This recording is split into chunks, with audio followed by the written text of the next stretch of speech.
So again, welcome to everyone that's here.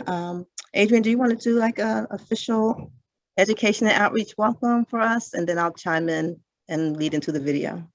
An official, I don't know exactly. So I'll just say, welcome everybody. It's great to have you join us this afternoon. I'm Adrienne Gavern Tomlinson. I'm the Director of Education and Outreach Services at JFCS, and our ELECT and parenting programs are part of our Education and Outreach Service Department. And we're really excited to have Deb King joining us today I got a sneak preview of the activity for this afternoon, and I hope you're going to enjoy it as much as I enjoyed seeing what it was going to be about.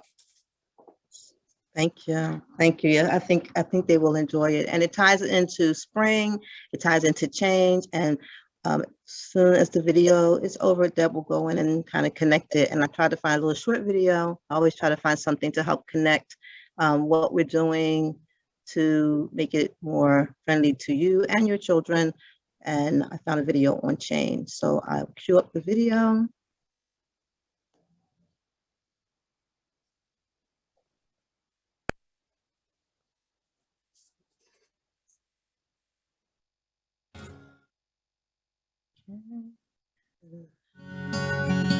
Coping with change. This is a story about Jamie. Jamie has a mom and a dad in his family. He goes to this school every day.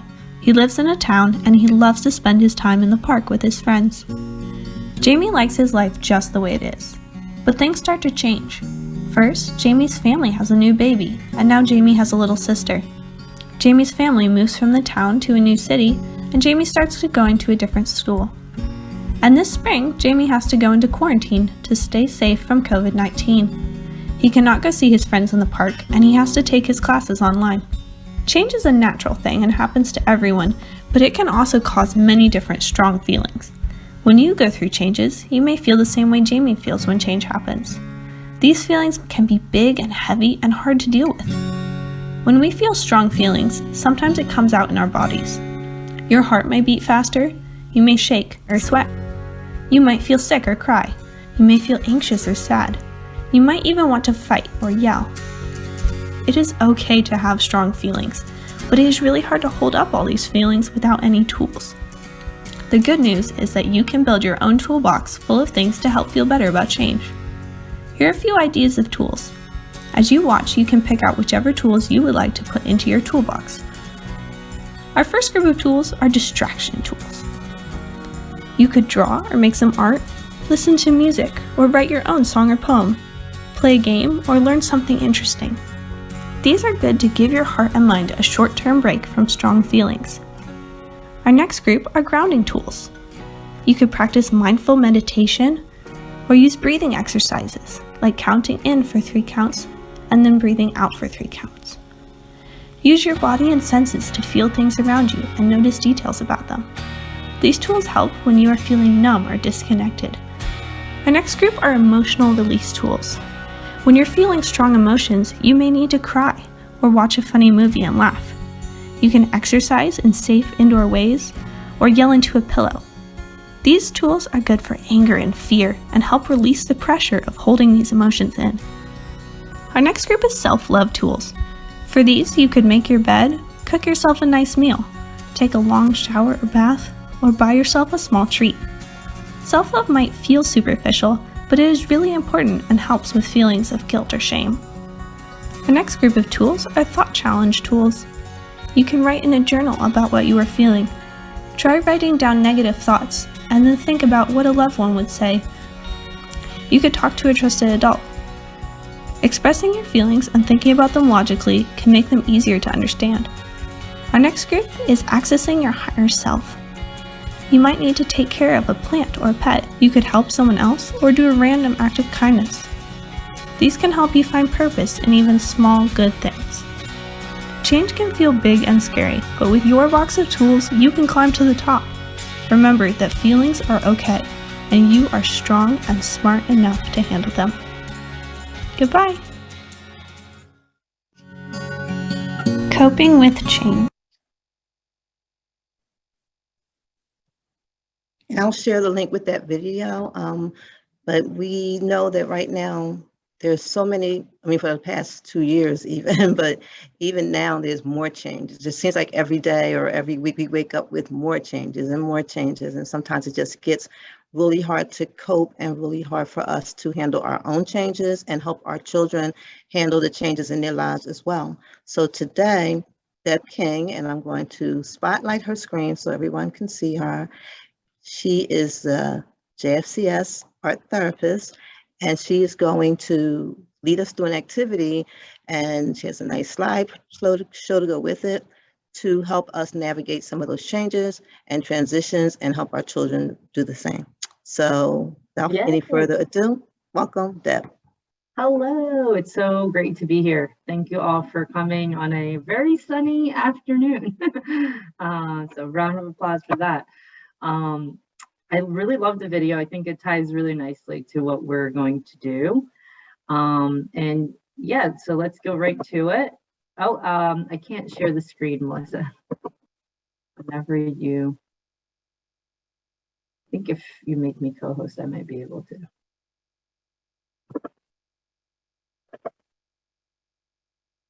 So just 1 second till we figure that out.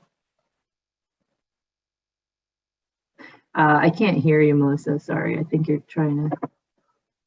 You should be able to share now. Oh, okay, great. Okay. Interesting. Okay, hold on a sec. What happened here?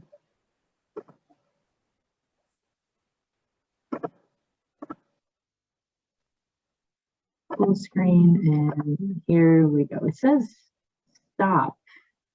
Won't let you share? I've never seen this happen before, where I open it and it's saying stop. Okay, here it is. Okay, great. I don't know what. Can you see it? He's dealing with change. You can see it, right? Yes. Okay, great. Thank you all for your patience with that. Okay, so here we go. I call this activity today Bridges of Resilience. And as you see here, actually, this is a bridge. It's in Philadelphia, the Ben Franklin Bridge. I thought this was a really nice, beautiful picture. So first, let's just think really quickly about how a bridge can be a symbol of literally going from one place to another. Thinking about how the bridge could help us get across, represent a challenge, perhaps. I know for sure that for me, when I'm driving through a bridge, I kind of just want to get over it and done with. It's just more about like, how is it getting me from one place to another? And how do we move through this change or transition? Like what kind of things, what kind of supports do we need in place? What kind of coping skills to help you get through it? Because when we start to really think about like how bridges are made, they're really pretty strong, even though it seems like, oh, they're kind of unsteady, but there's a lot that goes into building these supports and these ways of getting from point A to point B. And yeah, so a little bit more about that. So the art task today, if you do have some art supplies, it could be even just a lead pencil, crayons, whatever you might have today. The art task is going to be to create a picture that represents where you are right now in your life, and then a picture of where you want to be. And then link both of them together with the bridge that represents how you get there. And I will show you some examples of how to do this in a really creative way. Again, thinking about the symbol of a bridge, of how it might look to get across, right? So a little bit more on that in just a moment. First, I wanted to go back to the basics of working with children, with your own children, because I think sometimes it's a lot easier to think about these things if we're doing something for our own child, as opposed to like thinking about ourselves. So here, if if drawing is not accessible, or if maybe you have a younger child, I just put some pillows together and on the floor, a blanket, and each of these this could be one moving from one place to the other, the two red pillows, and the other smaller pillows could represent the steps of how to get there, or the bridge. For instance, if you are having a hard time with your kiddo in just an everyday kind of transition, like going to bed, you could kind of act it out with them, like, okay, and I always recommend to act things out in a playful way where it doesn't relate to the child themselves, so that the child doesn't feel like, oh no, I'm a problem, but more in a playful way. Maybe they have a favorite character like Batman or something like that. How would Batman get across to bedtime? What's the first thing that you got to do? So that colorful pillow could represent brushing your teeth. What's the next thing? Maybe you read a book and you actually have the child go and select a book for the next pillow. I don't recommend trying this out right before bed, because that might hype the child up. But definitely when you see them playing, I know a lot of children love to build forts and things like that. You can kind of listen in, and a lot of times they're acting out some kind of a big change, like, how do I get through? How does this superhero or princess get through this hard situation? So go in there and maybe talk about, if you know that they're having a hard time with bedtime, maybe bring up bedtime. Or if they're having a hard time getting ready and following all the different steps to get out of the house, you could do it that way as well. If you feel like your child is ready, and you could even amplify it further, if they're going through something that's really hard personally for themselves, like if they're getting bullied. And again, I would recommend that the pillows in between, or whatever, blankets or whatever in between, represents that idea of a bridge, of a coping skills bridge. And the real idea here is also that together with your child, you're going to see how you could put your ideas together in a really playful, creative way. And the outcome is, it feels good to, even though it might not feel good to have to address the problem, it feels good that the outcome, that goal, like reaching that goal, feels really good. So use lots of praise when the child is coming up with those ideas. I just gave you another example here with Legos, because a lot of people have Legos at home, or any kind of building kind of material. It could even be boxes, if you happen to have some boxes laying around. It could be cereal boxes, anything that you may have. It doesn't have to necessarily be toys. Just a few pointers again. Keep the play very imaginative. Again, just a little reminder about that. Children seem to respond better when we adults are not targeting them. We mean well, but once you make it personal and say, let's say the child's name is John, and you say, John, you really are having a hard time with bedtime. Let's do a game about it. That right away might turn him off from that. So I would just keep it like play pretend, imagine, like I said, I mentioned Batman earlier, or Elsa needs to get from one place to another. What can we do to help Elsa? And then really thinking about if you do end up having a character involved in the play, what are the coping skills? What are the strengths that that character has? 9 times out of 10, and I could almost say with confidence 10 times out of 10, the child is speaking about their own strengths and their own conflicts through play. So amplify that. If they're saying Elsa's so strong, reflect back in a way that it says to the child, you are really strong too, so that they could have that kind of reflective, positive feedback. So yes, lots and lots of praise. And then this is more of a doodle. This was the idea today, was to draw a bridge, but I wanted to give you the idea with the play. And now I'm gonna give you this idea with the doodle, because a lot of times, adults including, you ask them to draw something and then all of a sudden it's like, I don't have the skill. So similar to the video that you saw, just like very basic cartoons, that video is really nice. I mean, they're really talented with how they drew. But I tried to make it as simple as possible where, let's say, a preteen or a teen could feel like, oh, I could sketch out some little doodles about how to use this idea.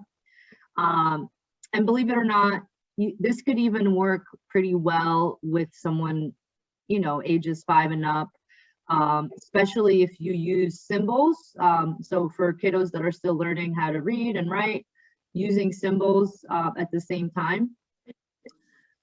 So this example is if a child was having a hard time in school and got an F, they might feel really upset. So identifying the feeling, well, what can we do together? Set up time to study, ask questions in class, get a better night's sleep. And then, you know, this is how you could also say, like, you know, and me as the parent, caregiver, I could help you. There's this other way that we could help. We could talk, maybe you don't have to say IEP, but you could say, you know, we could have a meeting at school to figure out even more ways to help you. And the end result, like, you know, have the child envision. The end result is that you're going to feel better. You're going to start to get better grades and understand everything better, feel more confident, and kind of walk them through it. And of course, this could also be done if a child or a teen, adolescent is having a hard time with like relationships, getting bullied, any kind of hardship, to envision that, you know, I could do this. I have what it takes. I have the coping skills, just like the video mentioned, within me to get through this. So this is a more doodle-like idea and less artistic. And now as an adult, you know, you could utilize this for yourself and use like bigger symbols, maybe even look up how to draw something. And now the next examples I'm going to show you are more geared towards, like, if you wanted to really spend some time self-reflecting, painting or sketching some ideas about these bridges and how to get across. So just a little reminder again of the art task if you didn't get to see it in the very beginning. So it's first, the idea is to create a picture that represents where you are now, or what's happening now in your life, what you see, what you want to improve, and then a picture of where you want to be. So I recommend that you take 2 pieces of paper and cut them in half. For those of you that are more comfortable with writing, you could also jot it down. You could also think of this as a journal activity. It literally just writing down bullet points. Where am I now in my life? Where do I want to be? What are my goals? What are the things that I'm going through right now, the different changes? And then in the middle, you could create the picture to connect both of them, which would be a bridge picture. So that's one way to do it. You could also do it all on one page. So I'll give you an example here of how it could be all on one page, with using even more symbols of a landscape to express what you're going through. Because sometimes it's great to use words, but sometimes it's more of a release of emotions when you could tap into, and without any self-criticism about your art ability, and tap into just, let me express this. So you see, I tried to make this as simple as possible to show you, you could do something like this. You don't need artistic skill. So I just used, I used the idea of zigzags to represent like mountains or like hardship. And then I thought, I really love the arch bridges for some reason. So you'll see I add a lot of arch bridges, but I thought, oh, you know, maybe there's a crack in this river. Is it a river or is it an earthquake? Maybe like something traumatic happened. So underneath the bridge, I'm also tapping into symbols of what the hardship is and my ideas of what it might look like flowers are blooming, there's a tree, there's, you know, a soft horizon in the distance.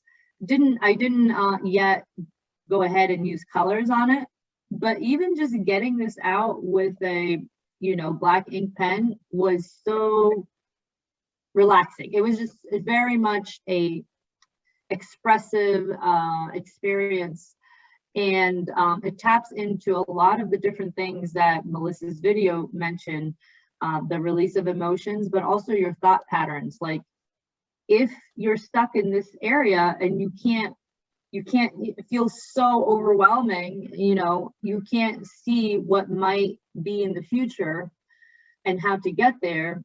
This is just going to keep getting bigger and bigger and bigger, that sense of overwhelm. So it's also tapping into your thoughts. It's tapping into sort of like a meditation grounding technique while you're drawing. It could be very relaxing. So I created here almost a coloring page for myself that is very, very unique to me. And then I did one that's more abstract because I wanted to give you another idea, just in case it felt like, oh, the other one was too specific, you know. And by the way, you don't have to copy any of these. You're welcome to copy the ideas if you want, if it feels like it relates to you, but you could also add your own symbols into it. So this one, I just really used the pencil, like I gripped the pencil and I just made a lot of scribbles to represent hardship and maybe anxiety and just frustration. Again, I love the arch bridges, but you all are welcome to use different types of bridges. And I thought, you know, I'm going to try to see if this frustration could ease down and kind of, you know, it goes from really, really dark to just like, you know, lighter orange and then yellow and more calm and relaxed. Again, very expressive to do that, to see it like that transition from really frustrated to more relaxed. And then I just added some more abstract lines to kind of feed off of that. And I'll say that as I did this, I kind of wanted to add another page to keep going with the yellow lines. So that's something else you might find is like, maybe I need to express this a little longer. You know, because this area here was taking up so much space. So I, you know, on my own time, I might take another piece of paper and just keep going with the yellow lines and see, maybe add some other like kind of pink tones, who knows. And that's about it. Those are my two major examples of drawing. And I'll just stop my share really quickly. And yes, and then I'll explain again that another option that you could have is just to cut the pages into two, and then get a bigger piece of paper and attach them. So you have like a concrete idea of like, this is where I'm going through, this is where I see myself, and the middle is like the art of like how to get there. You could also think of a symbol of bridges, of how, like I really like that arch bridge, but maybe you want to think about a different type of bridge, like a bridge that I think somebody might be unmuted. Double checking. Okay. Do you get it? Go ahead. I got it. Okay. Yes. So I'm thinking like sort of like that Ben Franklin bridge that's really sturdy and strong. So maybe you want to go with something that looks more like a city kind of bridge. You might also be like really creative and think, you know, I just need to get across, and I'm going to use like logs. I'll draw like the idea of like this log, like be resourceful, and I would just find a log to get across, or a suspended bridge like with wood or something like that. And that might even represent, you know, it's kind of wobbly, it doesn't feel that great, but like I could do it. So that's it in a nutshell. I am wondering what you all think. It was a lot to cover in a very short time. And I'm also wondering if you guys would like some time to draw while we have the time together. So if anyone has any comments or questions, this is your time. And you can put them in the chat, or you can unmute yourself and talk.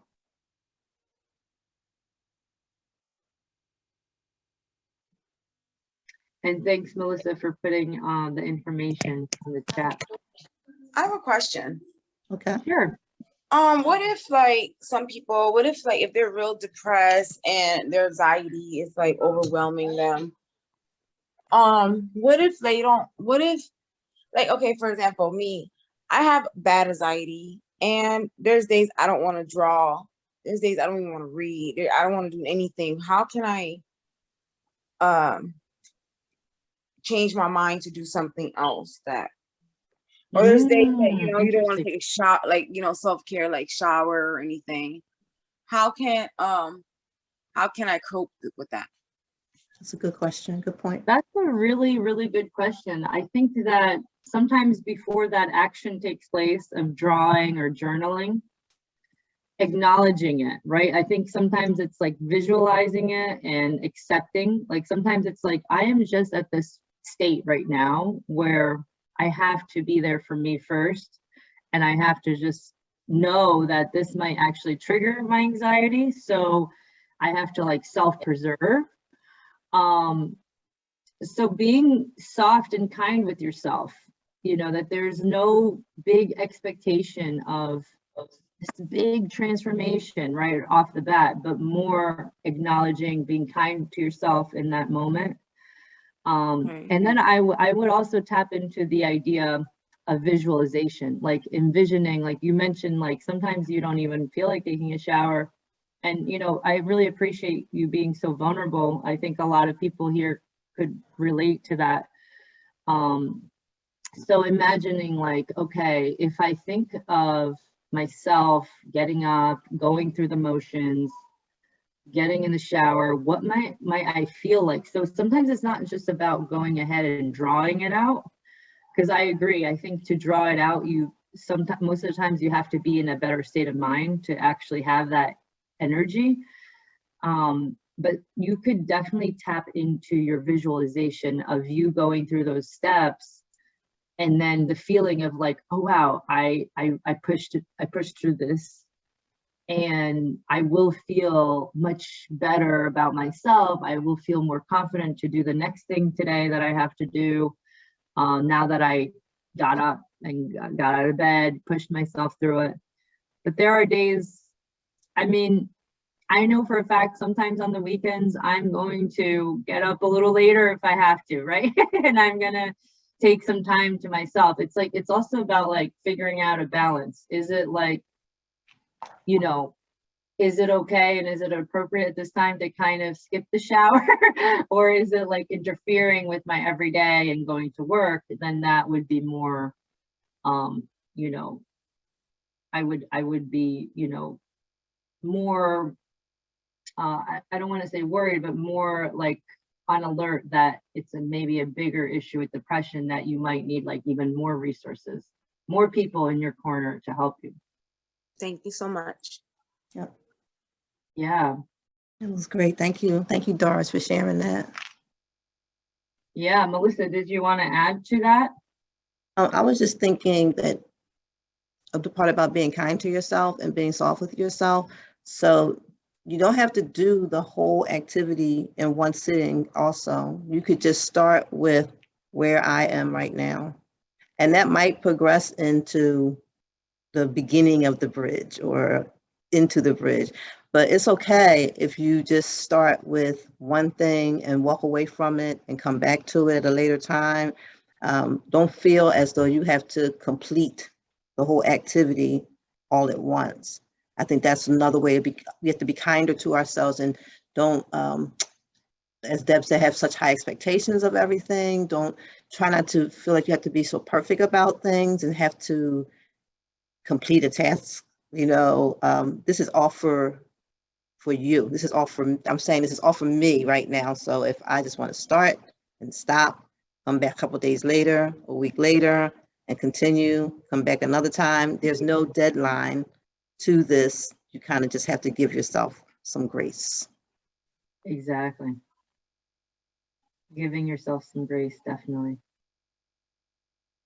Anyone else have anything they want to share? Hi, Melissa. How are you? Sanaa, how are you? Sometimes I just feel like we have to push ourselves because if we don't, it'll go, like she said, deep down. Like I get up and to me, taking a shower makes me feel much better. So I push myself to get up, take the shower, and I try to do my bed every day. And I feel like, okay, that's a task I've done. And then I just go from there. Little steps. But we have to push because you don't want to go into that deep depression or, I'm not going to get up. Because you just get worse. Yeah, then it gets harder to push yourself after. Yeah, sometimes having like specific little rituals each day, I've met people that it was like, I wake up and I drink a glass of water. I wake up and make my bed. Having that could be like the starting point of, what you're going to do. Sort of like how I explained the activities of how to make it playful for children. It's kind of like guiding yourself through that process of like, how do I just get through day to day?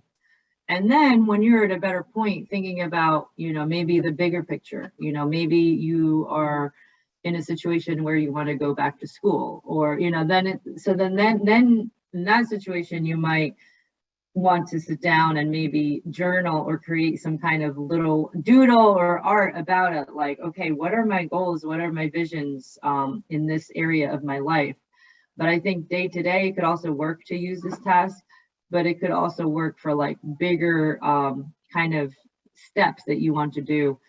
And I think it's always easier to do this with your own children. I know that it's harder sometimes for us to do things ourselves.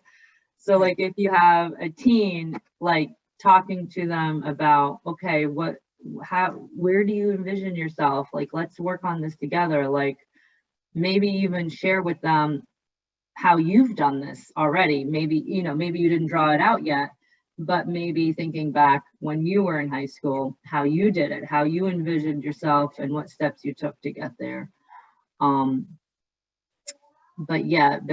definitely getting into a routine is also really helpful. I think when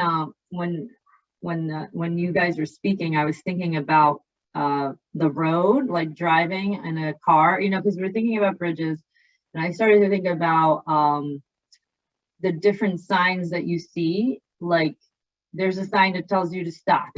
There's a sign that tells you slow down. You put your turn signal on. So that visual also of like it's like when we're in a car, we know exactly what to do. So like tapping into that idea for ourselves in our day to day, it's like, I feel like I'm hungry. Like I need to eat, I need to set some time to rest. I need to set some time for self-care because A, B, and C is going on. So this is a little different than the bridges drawing, but it could also be like, what are your usual, like if you yourself were a car and following the road signs, like what would be the things that you would have to do to kind of feel good? So Sana mentioned like making the bed. So that might be like, whenever you get up, make the bed. Like it would be so much easier if we were just living our lives through the car and we just would know everything we had to do.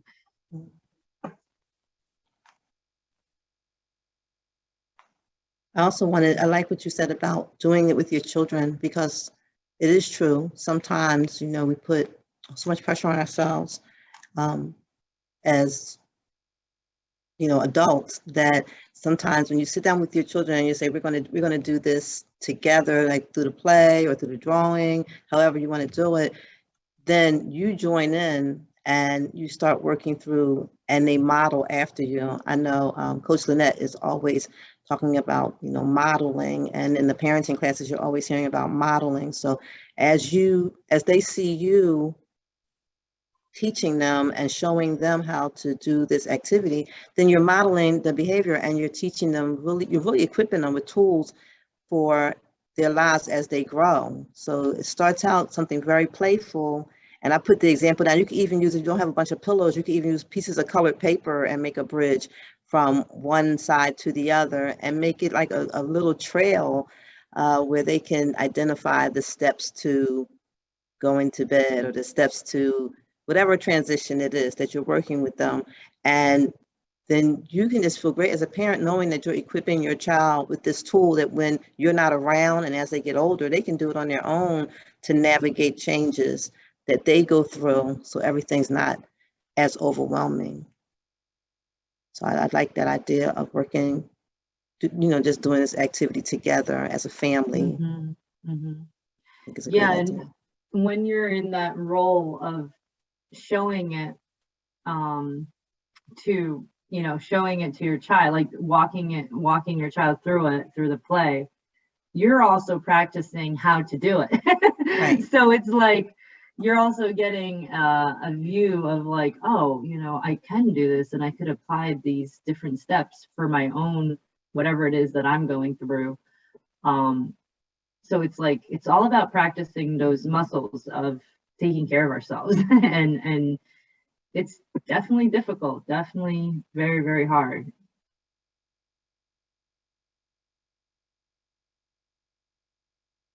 Would anyone like to share what they think, like when they maybe closed their eyes, thought about the idea of where they are, what their bridge might look like, where they're going? Does anyone want to share, even if you didn't get a chance to draw, what kind of thoughts came up around visualizations, I guess, came up around this, if any?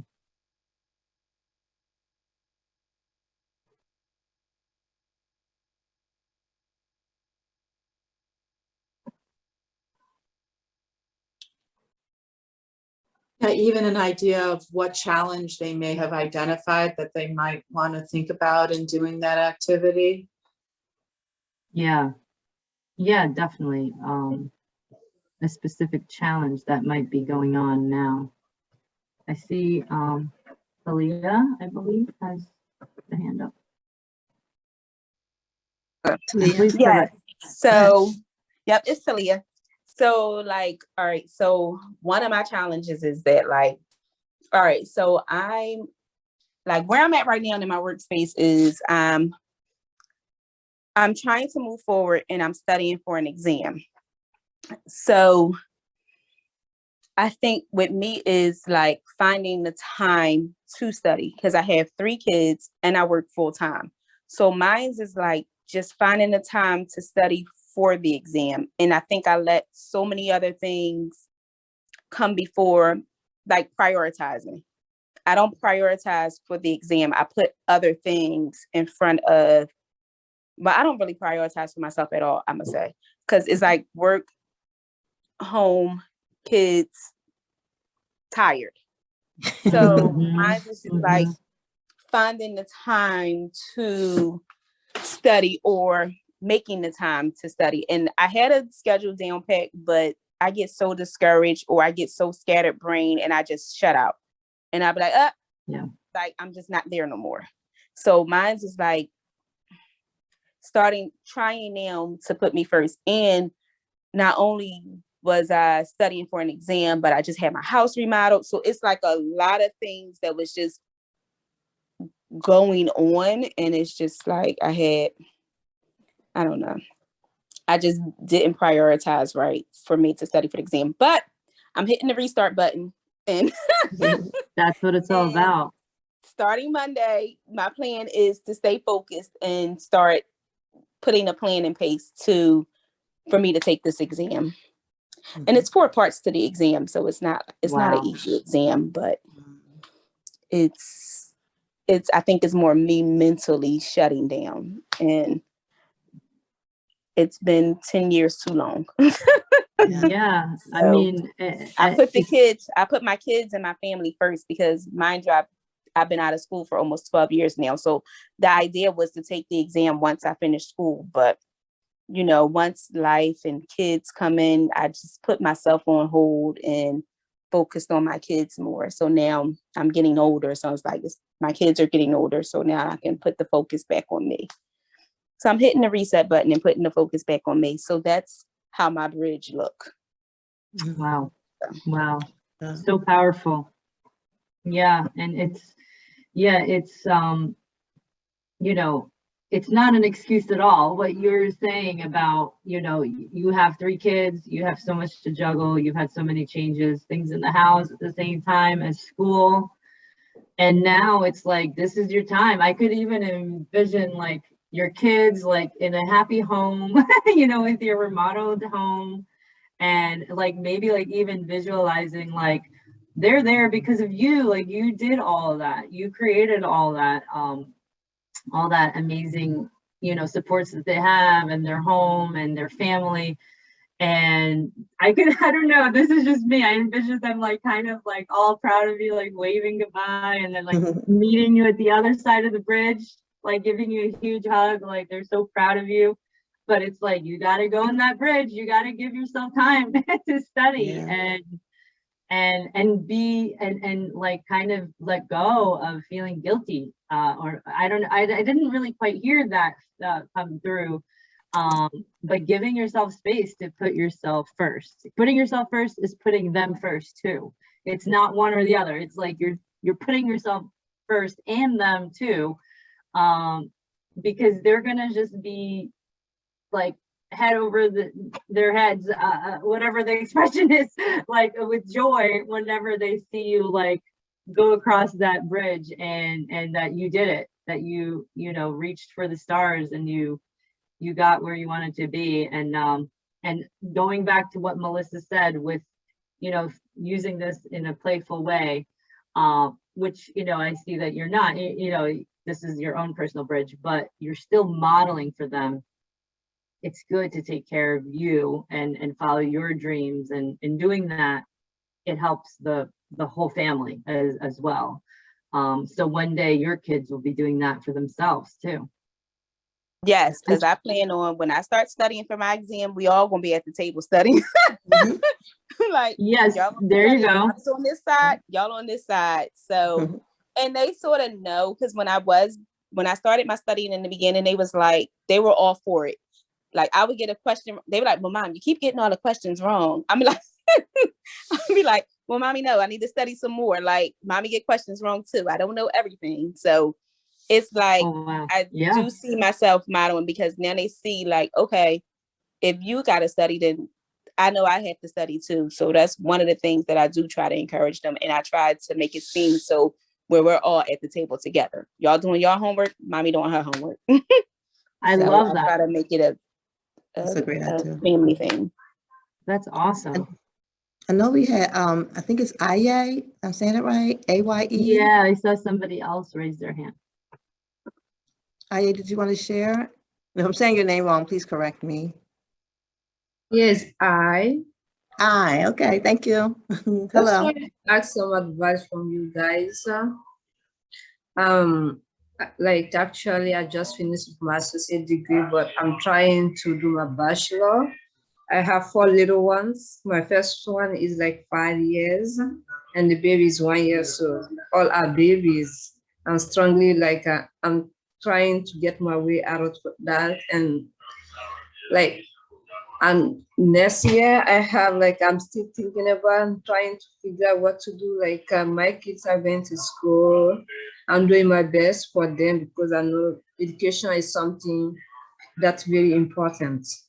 So I send my 2 first one to the pre-K, the Head Start program, and my 3rd one will start next year. I'm thinking about going back to school again for my bachelor, and I'm still thinking maybe that's too much. I need to have more time for my kids. And I also have a dream. I'm like, I don't know what to really decide, and I don't know how like moms like you guys are doing in case like if you really decided to go back and then finish your bachelor degree. How are you guys really working between like a school, job, kids? I just wanted to have some kind of idea, so I could maybe plan myself to have maybe a better life for my kids and I.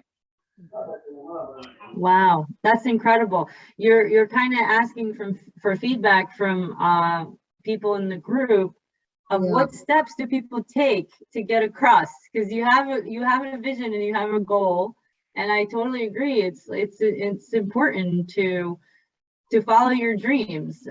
So I'm wondering if somebody in the group, anyone in the group wants to chime in. I know that Talia just shared that, you know, she's been doing this for some time now with 3 little ones. So I would love to hear you all talk and give each other support too.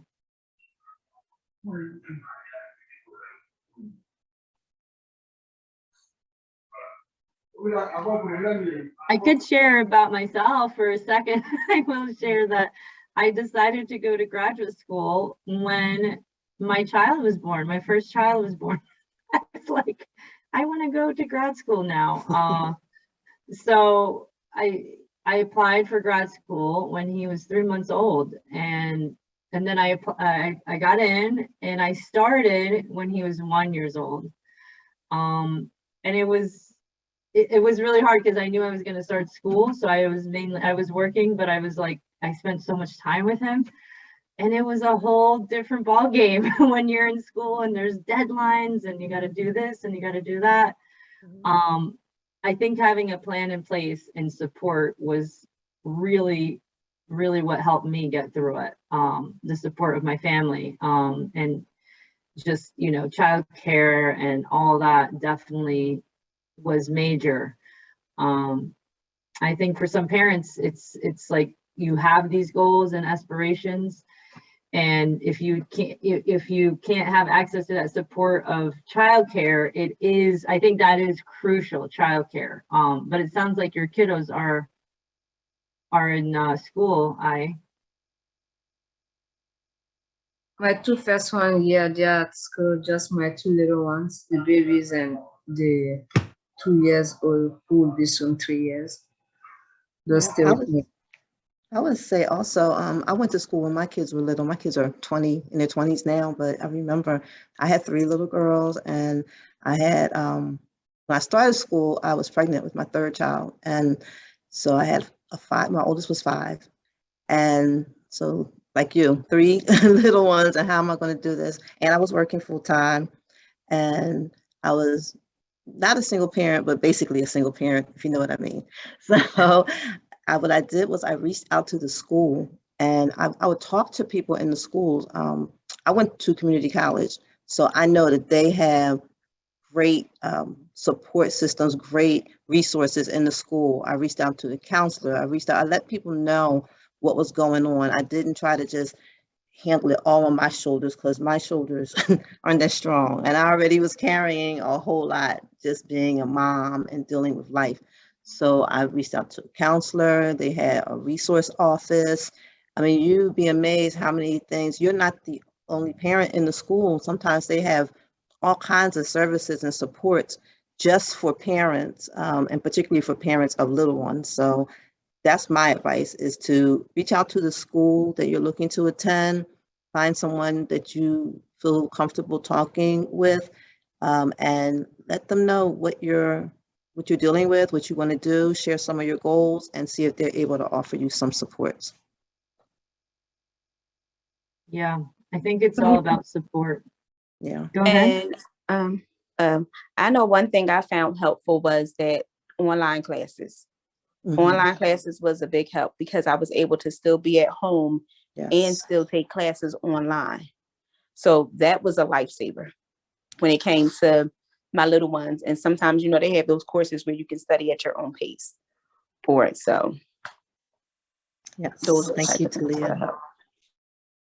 I hope that's helpful. And feel free to reach out and you're in Coach Lynette's class? Yes. Okay. So Thank you. Definitely can share more resources with you. Thank you. You're welcome. We have a couple more minutes if there's anyone. I think I can't pronounce is it Kene? Can you let me know how to say it? Ekene, it's my daughter's name. My name is Priscilla. I've been trying to change it. Priscilla. Thank you. You had a comment or question? Let me talk about where I am right now. I would say that I'm in a very dark place, very, very dark.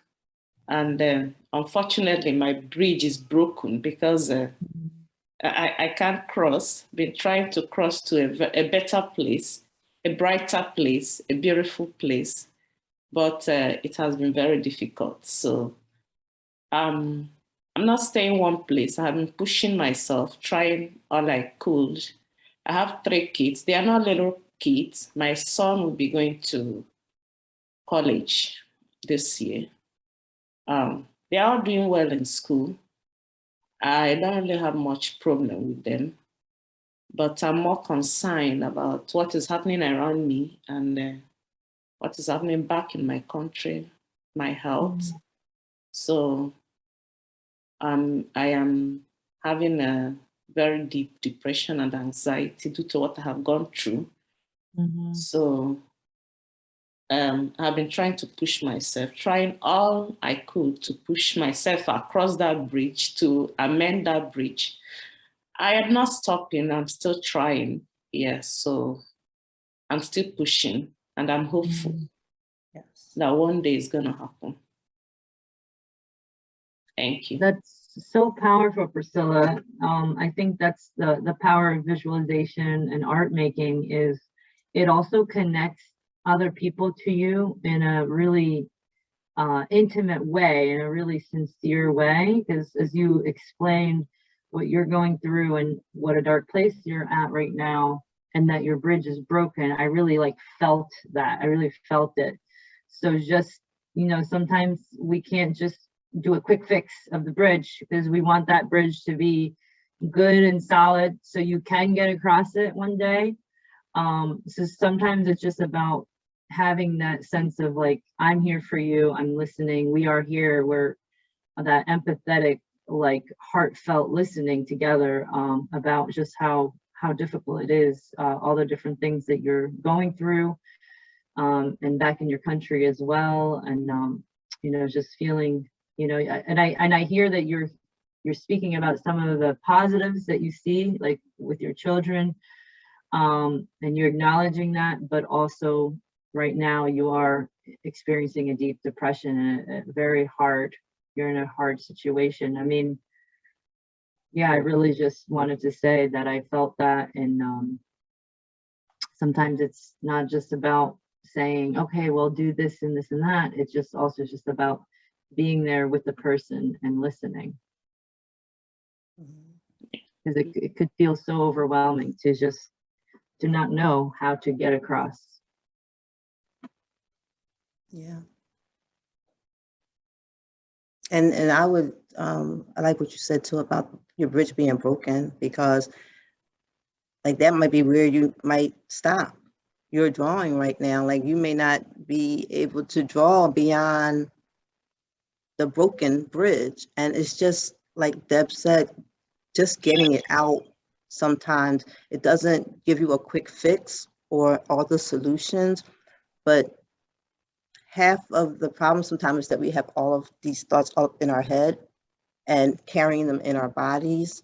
And then they lead to us being sick and tired and, like you said, just a darker place.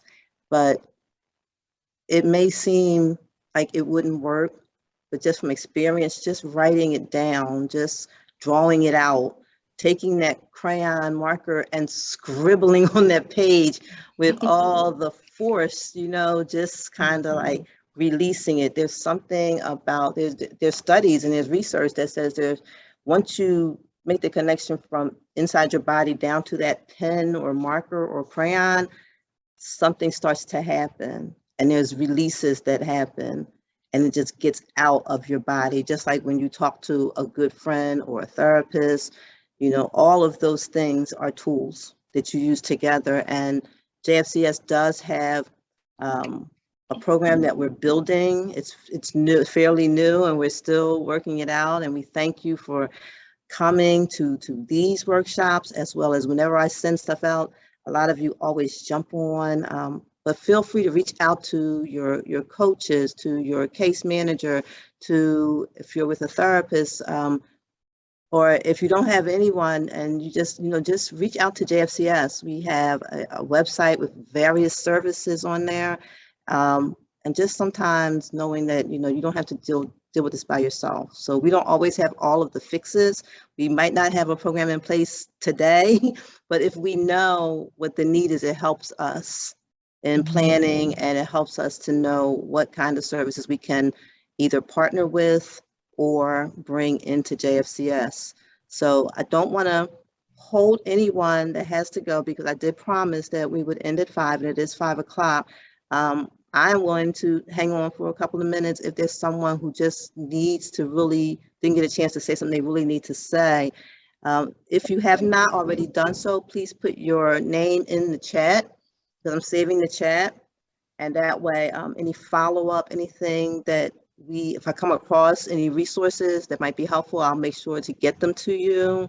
I really appreciate everyone for coming today. As Deb said, on this beautiful sunny day, we haven't gotten a lot of these, so I know, please get outside and enjoy now that it doesn't get dark until later. I hope you can get outside, even if it's just out your front door, just to breathe in some fresh air and enjoy that. Have a great weekend. Again, happy spring. And I'll be in touch about future workshops and other things that JFCS is doing. Make sure you get all that information. So thank you guys for coming. Thank you, Deborah. Have a great weekend. Thank you. Thank you so Deborah. much.